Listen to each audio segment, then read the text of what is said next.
Now for our last conversation of the morning, we have the pleasure of welcoming Steve Bauscher, President and CEO of In-Q-Tel, for a discussion on how we can secure the nation through intelligence innovation, moderated by Mrs. Stephanie Carter. I don't know how it is that, I work hard on this program and, I lend my name to it, and I somehow get the unenviable spot of standing between you and lunchtime. But we're going to make it exciting, right? Exactly. And I think we need to wake the crowd up. So maybe we should all say good morning to each other. So 1, 2, 3. Good morning. All right. Perfect. And I will say, following this discussion, I have just a brief video and a brief appeal to make to you, and then I promise you can eat. But Steve, I'm so glad to have you here. I'm really honored. I'm jumping into my former role as a venture capitalist, and I'm actually old enough to remember when In-Q-Tel was created, and there was a fair amount of eye rolling, and it was kind of, okay, how's this fund going to get set up that's serving two masters? And, we had kind of all seen that. But here we are 25 years later and a hugely successful entity. And for those of you in the crowd that don't traffic in venture capital, it's an achievement for any fund to stay in business for 25 years. That means that you have to really be executing on your mission, that you have to be bringing the most talented people to the table, and you've really got to be adapting with the markets, and not only the markets, in your particular case, with a quickly changing and dynamic technology environment. But maybe our assumptions about you serving two masters were a little bit reductive. And if you wouldn't mind for the crowd quickly repeating what In-Q-Tel's mission actually is beyond our sort of simple versions of IRRs and distributions, et cetera. Absolutely, and it's great to be here today. So In-Q-Tel is actually an independent 501c3 not-for-profit that was created by CIA 25 years ago to really serve the same mission that we serve today, which is to bridge the gap between the innovation occurring in the then 10,000 plus venture-backed startup companies, now more like 25,000, and the technical challenges facing CIA at the time. Over those 25 years, we've expanded to where we work now with 14 different government agencies, including most of the U.S. intelligence community, parts of the U.S. Department of Defense, and the British and the Australian governments. But the mission remains the same, which is how do we identify, access, and leverage commercial technology on behalf of the agencies that we serve to enable them to serve their national security mission better and more efficiently and more effectively. And that's what we do. To your point, we are not motivated by IRR, the financial rate of return. What we are motivated by is the deployment of great emerging technologies into mission and operational environments. And some of our past successes include we were early investors in companies like Palantir and Anduril and Databricks and FireEye and GitLab, and we helped all those companies I just named get their first government customer and their first government deployment to prove out the value of their technology. Well, that's fantastic. And, there's probably a lot of your brethren that are also not focused on IRRs, but that's by accident. We're kind of in this time, and I think other panels have touched on it, where, we are calling institutions into question, and there has been sort of a, I would say, hesitance, or at least publicly described hesitance to work with the intelligence communities. There's been worries about privacy. There's been worries about what it enables. And, those are, Ash would have said, those are all good questions, but you got to be at the table to answer them. How do you kind of see the current landscape? You're out there every day for defense tech. What is your assessment of that landscape? Is it changing? And, just what's the state of the state? Sure. So I've been at In-Q-Tel for 18 years. I started in 2006. In fact, my anniversary date, I think, is next week. It has changed over time. When I first started, we were the lonely voice in the wilderness saying, hey, U.S. government, you should pay attention to venture-backed startups. Venture-backed startups, the U.S. government's a great market. And the most common response to that was why, right? And there was a lot of conversations and questions about why these two groups should work with each other. And there were some concerns that you alluded to by certain employee groups at certain companies about, hey, is this even a noble mission to be serving? I always felt like those concerns were a little bit overblown. To accomplish what we do, we meet with 1,000 companies a year, and we are associated with, quite frankly, a brand CIA that is in some ways more controversial than just the military. And yet, in those 1,000 companies we meet with a year, in any one year, maybe 2 or 3 will not want to talk to us because of the mission we serve. And instead, I think for the most part, the entrepreneurial community in the United States is interested in helping for 3 reasons. One, they are patriotic and they want to help these great agencies accomplish the missions that they're serving.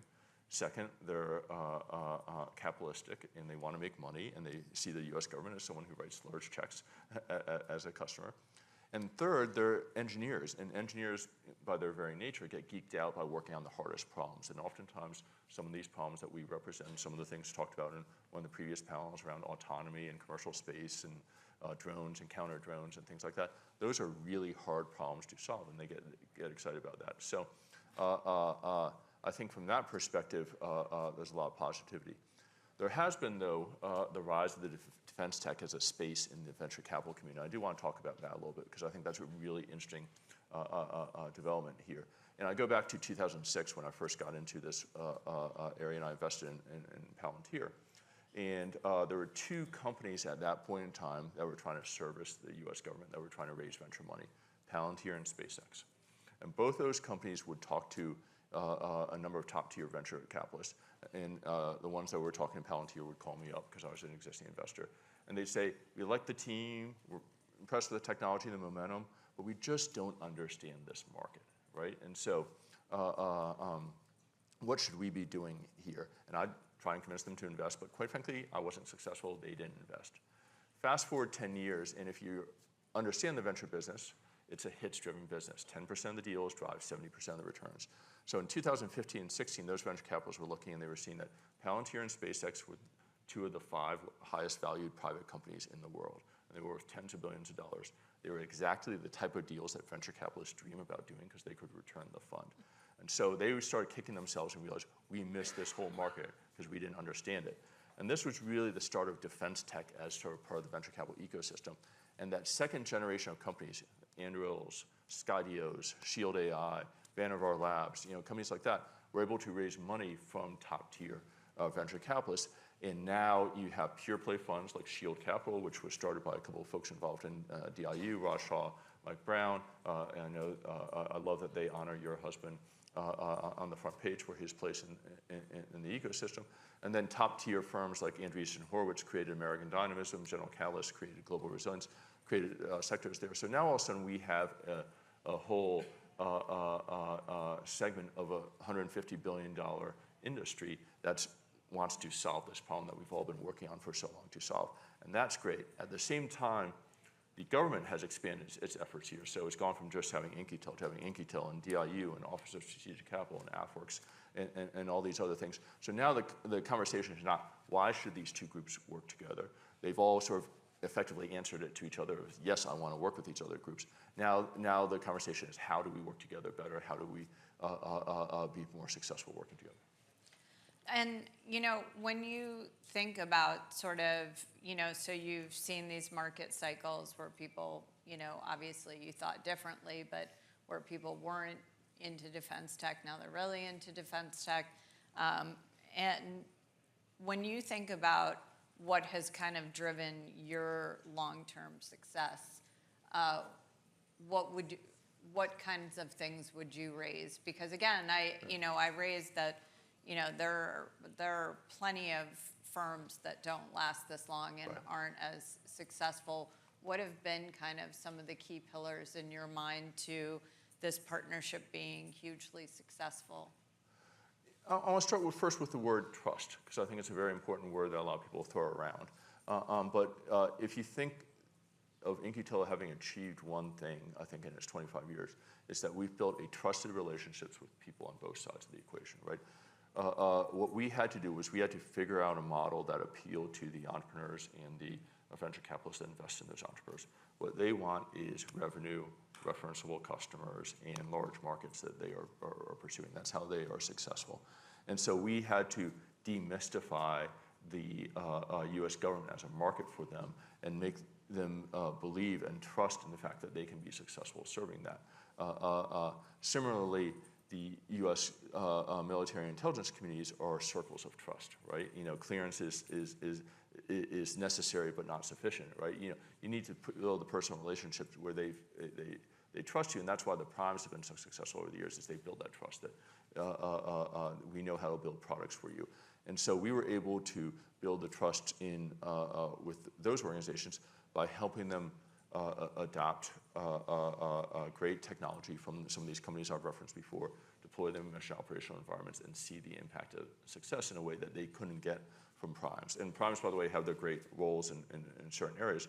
But as the types of technology that are determining nation-state competition and kinetic and asymmetric conflicts shift from small numbers of exquisite, heavily manned, expensive to build systems like fighter jets and aircraft carriers and very exquisite and very expensive satellites to all the things we're talking about here today: cheap, mass-produced, autonomous, unmanned drones, small satellites, sensors, quantum engineered biology, generative AI, right? Those types of technologies the primes aren't going to be very good at, and the only way the U.S. government's going to be able to source that is by sourcing it from emerging companies like the ones we work with. So I think building up that trust was important to our success, but is also important to the success of this ecosystem.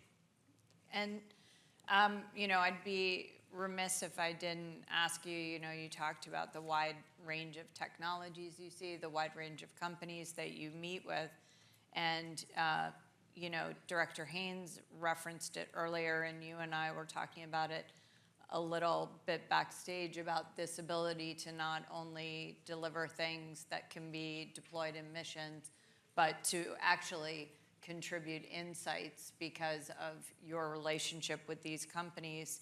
And so if you could talk a second about that, but given sort of the founding role of SCSP, and thinking about the sort of great power competition with China, maybe particularly in the realm of AI, what insights that you can advertise? What are you gathering from your companies, from the companies that you meet with? Because I think, throughout the day, hopefully you're going to hear lots of different viewpoints about that power competition.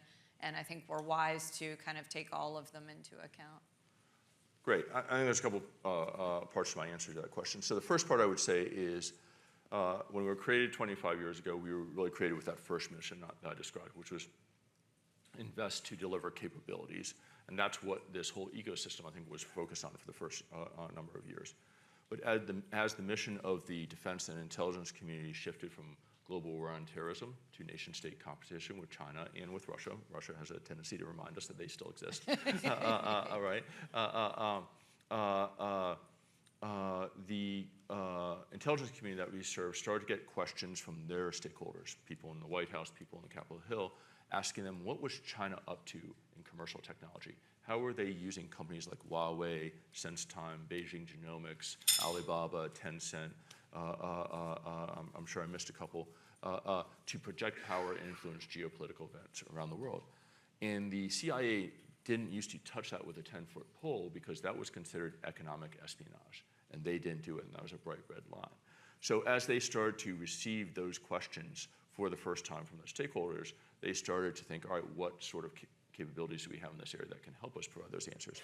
And they turned to us, recognizing that we meet with 1,000 companies a year. We sit at any one time in 150 to 200 boardrooms a year around the world. And things we've been sharing with them anecdotally, like we just heard the government of Ecuador bought the SenseTime surveillance platform to deploy on their borders because we are an investor in an Israeli competitor of SenseTime. We're seeing that with the implementation of Firma and CFIUS, Chinese investment in Silicon Valley is decreasing, but correspondingly increasing in Europe, where we have offices in London and Munich. And so things that we were sharing anecdotally, they asked us to, in essence, productize. We productize into a set of products we call insights, and we provide that analytical cadre at the agencies we work with. Those insights, they combine it with other data that they collect to produce finished intelligence reports that they provide to the White House and the Capitol Hill and other policymakers, including Avril. You heard her talk about some of this in her speech today. And so that's the second business, in essence, that we're in right now. And it's important because this competition with China is both a potentially kinetic competition, but it's also a asymmetric competition using economic power as well as other sorts of power. And the U.S. has never really had a national tech strategy, right? But we benefit both economically and militarily from having some of the leading tech companies in the world in certain areas of critical interest to the nation. And we need to continue to have that, whether that's in quantum or engineered biology or generative AI and some of the other areas that the panel, maybe two panels before us, was discussing. So that's super important. If I go to the third part of your question about AI and China, I have, I think, sort of a unique perspective for some of the things we see out there, which is if the U.S. cares about whether AI hallucinates or not, that's a lot of what AI policy is about, is preventing hallucinations from being distributed as the truth. China actually cares about whether AI is telling the truth or not. They're afraid of AI telling the truth. And if you look at how AI is deployed in China right now, any new foundational model has to go to something, I think it's called the Chinese Cybersecurity Commission or something like that. They have 80,000 questions that they submit to the model that they have to check the answers against to see if they are compatible with Chinese doctrine. And there are 5,000 questions of which that model better not provide an answer at all, or that model's not going to be allowed to distribute. And the sort of independent, uncontrollable nature of AI that we worry about, China worries about even more, because nothing is more disruptive to a command and control society than something that isn't controlled and isn't independent. And so I think China's going to have some limitations on how quickly they are able to apply AI, because of all the constraints that they're going to put on it to make sure it doesn't screw up with the way they run things there. Yeah, and so what, I guess following up on that, and maybe this is a bigger, broader question, where do you kind of sit when people say, well, we've got to go really, really fast because, China's going to do it, and and like you said, let's not forget there's other state actors that have incredible capabilities. But, where do you kind of hear the conversation going of, we got to go really, really fast because, if we don't, similar to, I guess, the nuclear era, right? If we don't do it, they're going to do it. And then sort of what you just said suggests that, there's going to be a ceiling on how fast they can go, or what they're actually even trying to achieve. Are they actually trying to push this technology to the limit because they don't actually want it at its outer limit? Yeah. So it's a great question, and it's a question, obviously, that's being debated in lots of different rooms in D.C. as we speak. I do start from the first principle of I believe we are in a fight of good versus evil, right? In a world in which is led by a democratic country like the U.S. with all of our flaws is still a better world than a world that's led by China or Russia or some sort of authoritarian government. And AI will be a important lever in that. Since I'm here, I'm going to quote Graham Allison, if that's all right. Yes, absolutely. I hope I'm the only. I'm only sad Graham might not be here to hear it. Right. I was fortunate enough to be able to do this in front of him at the Aspen Strategy Group earlier this year. But Graham did write in one of his books, I forget now the title of it, that when there is a incumbent superpower in the world and a rising challenger to them, if that challenger believes they have a technological superiority to the incumbent, they are more likely to start a war to try and upset the status quo, if you will. That is something that when I read that really resonated with me as we view the state of the world today. One reason why I think China is becoming bolder and more ambitious in how they are interacting with the United States is because I believe they have a technological advantage in certain areas. And so I think it's essential that U.S. Retains that advantage. That being said, I think there are a potential set of policies that can help us manage our AI development without causing a pause. That's the trade-off that you have to think about, right? Is what you don't want to do is create a pause or slow down the development of this technology when you're in a race with sort of an incumbent that you perceive to be, or a competitor, not a incumbent, a competitor that you perceive to be evil. I am skeptical of most of the policy suggestions, though, because I don't think most of the policy suggestions really do much. And if they don't do much, they just make people feel good about themselves, And if they don't really do much, then we shouldn't implement them. But I think there are a few things out there around data rights, data transparency. That's something people have talked about that I think are very good. I am also, though, a believer that we do have to maintain an open source model effort out there. I know there are some people out there that I want to make it proprietary only. I think that's a mistake. Last thing I'll say on this space, this question is, it's not just about China. Russia actually isn't overly invested in this area, but the group that is investing a lot of time and money in this area is the Middle East. And that's one of the insights that or a set of insights that we actually have provided is through our activities, we see just how aggressive various sovereign wealth funds and other affiliated funds are about investing in companies in this space, about trying to attract talent and companies to either open up offices or to headquarter in those regions, pitching access to cheap energy, which is a really important element in this world. And so we have to be cognizant of that. They're not adversaries like China and Russia, but they're not friends like the UK or Australia either. They're somewhere in between, and that's a delicate dance as we're all seeing right now in the Middle East for other reasons. But that's going to be a delicate dance in this area as well. Yeah, that's interesting. And if Megan O'Sullivan were here, she would talk about an effort they just launched on what they're calling middle powers, right? People that are not allied either way, but could have huge impact on the trajectory of a lot of these things. I think that's a fantastic initiative, by the way, and a case of people sort of seeing something that wasn't obvious to everybody else and acting, which is fantastic.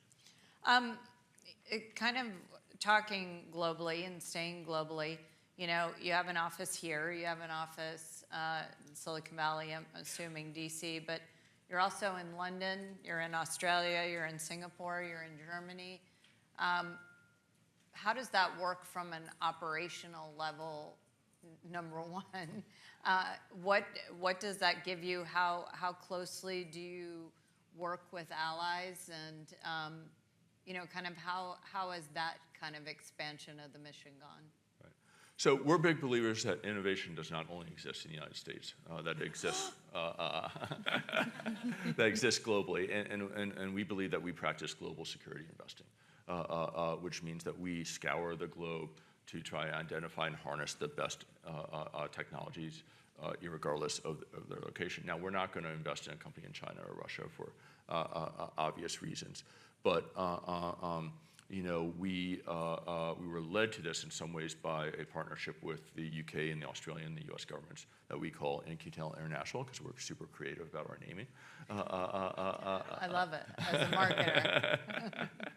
And it's been sort of an eye-opening experience for me, even though I've been an investor in venture since 1999, and as I said, in national security and technology since 2006.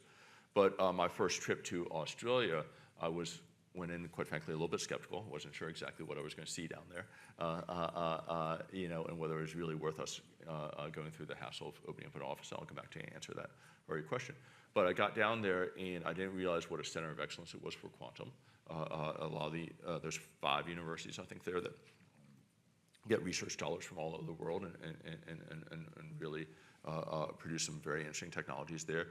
Given their mining work that they do, there's a lot of GPS-denied navigation technology that comes out of Australia, which, if you're paying attention to what's happening in Ukraine, GPS is being jammed right and left, and so having to do navigation without being able to rely on those satellites is a really important area for us. And we've had similar experiences in Singapore, in London, in Munich as well. And in fact, on Wednesday, I just had our international team go through a one-pager for each country that we have offices in, plus some of the other places like Israel that we spend time in, and sort of give me sort of a sort of analysis of what they're really good at and what they're not good at. And then the next thing I wanted them to do is as we think about AUKUS or the Quad, some of these international alliances that we're building, which I think are great. What if we put together a map that sort of said, all right, if you were AUKUS-centric or if you were Quad-centric, this is how you would think about where you want to source different technologies across those countries. And that's stuff we share with our government customers. And I think that's really important because as you think about this technological competition that we're in with China, one advantage that China brings to that competition is scale. They have a greater scale than we do. We have, quite frankly, I think, better creativity and innovation, in part because of some of the great universities that are represented here today. But one of their advantages is scale. And one of the ways we have the potential to combat that advantage in scale is by aligning ourselves with other democratically minded countries. And in fact, I think one of the interesting countries for us to think about how we work with them and what we do with them is India, because they can bring scale to that equation in a way that very few other countries can, and they have a tremendous technical base within their population. It's really interesting and exciting. And given that you have this global perspective and you're kind of immersed in this every day, I always like to get you to sing for your lunch. Okay. Which is, I would love to ask you about what are some areas, and again, I know you have a specific customer, but as you look at the sort of innovation ecosystem, what are some areas that you think people are paying too little attention to? I mean, we're talking about all the big ones and, all these things, investment ideas, have jumped into the mainstream and everything. But what are, maybe 1 or 2 things that you guys are really thinking hard about? Doesn't matter if you've invested there yet, that you'd be willing to share with us. Sure. I'll give you 3 if you don't mind. Yeah. And I'll stage them a little bit from our time horizon perspective. Better than I expected. Okay, great. 3. So the first one, is the most immediate, right? And it's probably perhaps the one that this group will be most familiar with. But if you look at what's happening in Ukraine and Gaza and what potentially could a conflict in Taiwan could look like. And by the way, we have over 30 portfolio companies whose technologies are being deployed in Ukraine, something that we're particularly proud of, because again, it's always great to have a battle between good versus evil, right, and be on the side of good, right? And so it's exciting to support the Ukrainians and their resistance. But that modern warfare world, if you will, has become dominated by drones and counter drones and electronic warfare. And the thing that people are struggling with, and actually, again, 2 panels ago, the gentleman from MIT, I think, hit this when he answered his question about aerospace and what's interesting there, is we can autonomously control one drone pretty well. We do not have the autonomous software yet to control a swarm of drones to get them to act in a coherent manner. To go up against a swarm of drones, from an adversary and read and react So I think that is that is an immediate term technical need that I'm spending a lot of time focusing on scratching at. I know a couple of venture firms have incubated companies that are just trying to get there. Andrew, one of our great portfolio companies, has a software product called Lattice that they would argue sort of solves that problem. I don't think it goes all the way to solving that problem. So that's an area, I think, of immediate interest and need that everything we hear about when we talk to folks on the front lines just continues to come back on. The second middle term one I would say is engineered biology. I'm fascinated by that, what people are doing with CRISPR and the human genome and other tools like that. And not just, I mean, as someone who's getting old, I love the idea that they're solving various diseases that are going to help me live longer. But they're also, I think they're doing things with food, with agriculture, with manufacturing, with data storage in these areas. And I think that's a little bit sort of acknowledged or underappreciated is just everything that's changing in engineered biology and the impact that will have beyond medicine. I think everyone gets what it will do in medicine, but I think it's going to have a huge impact in other areas. And then the farthest out one and maybe the most science fiction-y one, if you will, is I think brain-machine interfaces. So there's a company that Elon Musk started, Neuralink, that I think's producing some interesting results. We're investors in a company that the former head of Neuralink, who maybe didn't get along with Elon, left to start his own company called Science.xyz. We've invested in that, and I think there's that is really interesting. I'll come back to a fourth company because I just thought of it, and everybody loves to hear about this. As it relates to the it's really related to the second area I talked about, which is what they're doing with genome. We're investors in a company called Colossal.